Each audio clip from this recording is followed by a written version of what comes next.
واش بان لك اصاحبي في هاد العذاب اللي كيضربوا الناس في الغربه؟ شو بنادم خدام تحت العاصفه قسما بالله العلي العظيم.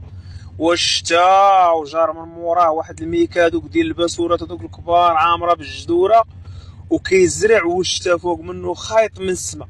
ما كيفكرش في راسو كاع مره، كيفكر في الخدمه خاصو يخدم، وإلا ما خدمش غدا صافي ما يلقاش فين يخدم. بنادم العذاب هناش.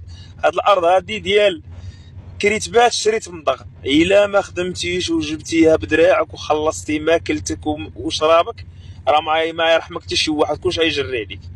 قسما بالله الخوت الى العذاب. نصيحه لاي واحد باغي يجي للغربه، جيب الدبلوم ديالك. لما جبتيش الدبلوم ديالك غيحرتو عليك بحال هاد الطريقه هادي، وغتصبر بز منك، ونفس الروتين كيتعاود. لا غدا عاوتاني عتفيق مع السبعه وعاد تجي تخدم هاد الخدمه هادي، وعتمشي وعتنعس على الليل عندك بحال في السجن. والله يكون في العون، وتحياتي للجميع.